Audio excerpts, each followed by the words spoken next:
If Gyu hadn't spared Nezuko, her story could have gone one of three ways. Option 1, she dies on the spot, leaving Tanjiro to spiral into despair. Option 2, she escapes and Zenitsu's weird ass finds her, and honestly, I don't even want to imagine how that plays out. And option 3, the wildest but also the most realistic, Nezuko becomes an upper moon demon, serving Muzan in his obsession with the blue spider lily and finally achieving immortality. Now I know what you're thinking, the upper moons are no joke. If you've seen Demon Slayer, Infinity Castle, peak film by the way, you already know this squad is stacked with monsters who can hang with any Hashira, sometimes even two at once. So the idea that Nezuko could stand among them sounds like a stretch, right? When you actually break it down, it'd be harder for her not to end up as an upper moon. Let's start with the obvious, Nezuko's immunity to sunlight. Neither the manga nor the anime flat out explains why she can walk in the sun, but the theories are endless. Some say it's her family's link to sun breathing. Others argue it's her constant battle against her demon instincts making her body adapt. Me personally, I think it was Zenitsu's weird begging the author not to take her out so soon. But jokes aside, this ability alone instantly makes Nezuko a one-of-a-kind demon. Every other demon, no matter how strong, burns the second sunlight touches them. Even Muzan, the so-called demon king, is chained to the night because of this curse. Nezuko casually breaking that rule puts her on a completely different level. Think about it, if she had sided with Muzan, he wouldn't just promote her, he'd probably worship her. A demon that can walk under the sun isn't just useful, it's the one thing Muzan's been chasing for centuries. And that's why if Nezuko had joined them, she wouldn't just qualify as an upper moon, she might have been the most important one. But here's the thing, sunlight immunity isn't the only reason Nezuko stands out from the other demons. What really seals the deal is her ability to completely break free from Muzan's control.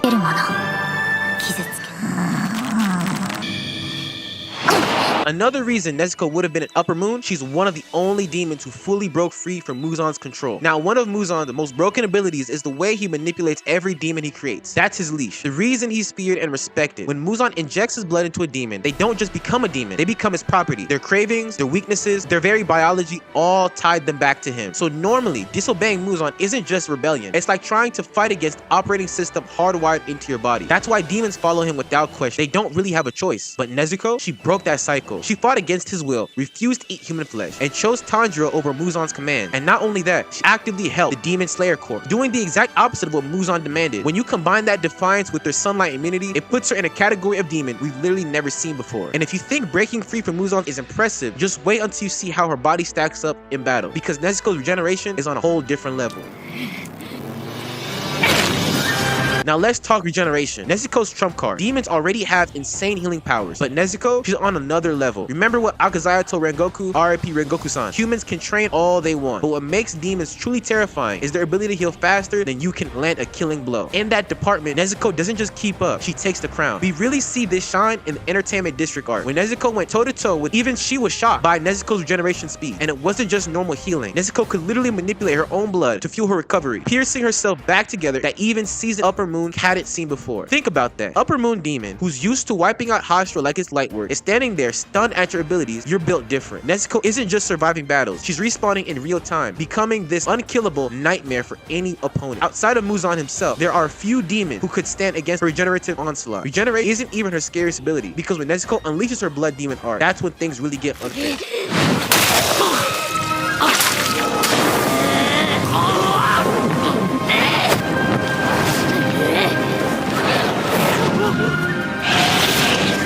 One of the greatest blood demon arts in all of Demon Slayer. Out of every ability we've seen from Muzan's army, hers is by far the most useful and versatile. Don't get me wrong, the upper moons have some wild blood demon arts. Akaza's destructive death enhances his martial arts and sends shockwaves powerful enough to crush Hashira. Kokoshibo, the #1 himself, flexes moon breathing, a twisted variation of sun breathing, slicing through opponents with crescent blades like it's nothing. These techniques are deadly and flashy, no doubt, but Nezuko's exploding blood, that's in a league of its own. Her flames aren't just destructive, they're selective. She can ignite her blood into scorching scarlet fire that obliterates demons, yet leaves humans completely unharmed. That means if she wants to burn a demon alive while protecting her allies standing right next to them, she can. That level of control is unfair. It doesn't stop there. Nezuko's flames also sabotage one of the greatest advantages demons have, regeneration. When her blood ignites on a demon's body, it slows or even halts their healing, turning their biggest strengths into a liability. At the same time, those same flames can heal humans, purging demon poison and reversing corruption. For the Demon Slayer Corps, that's basically a miracle ability. Oh, and did I mention she can do all of this in the daytime? Yeah, Nezuko isn't just breaking the rules of what demons are supposed to be, she's rewriting them. Her blood demon art isn't just powerful, it's a one-woman cheat code that gives her the edge over any upper moon. And if we're being real, all of this stacked together makes one thing crystal clear. If Nezuko had joined Muzan, she wouldn't just be an upper moon, she'd be the one demon he couldn't afford to lose. And here's the wild part. Nezuko's flame and regeneration aren't just random OP powers. There's actually a deeper reason she's built so different. To really understand why Nezuko breaks every rule of being a demon, we've got to look at her family connected to the sun breathing technique, the original style that starts with her.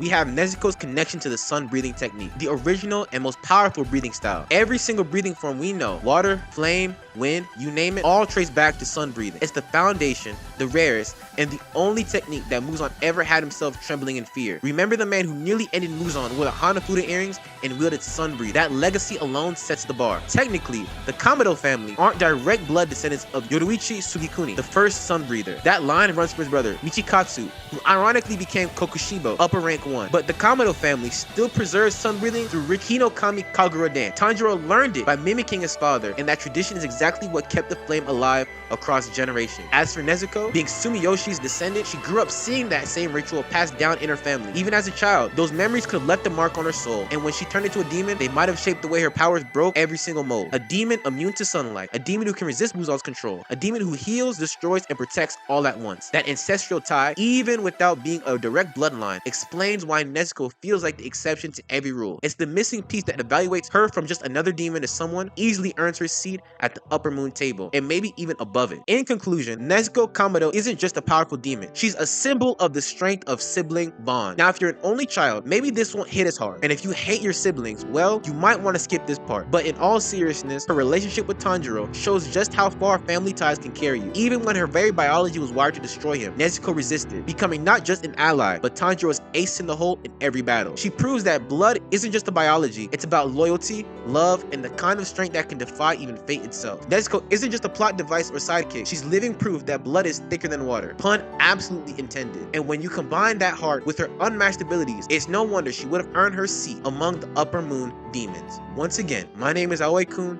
and this is my synopsis.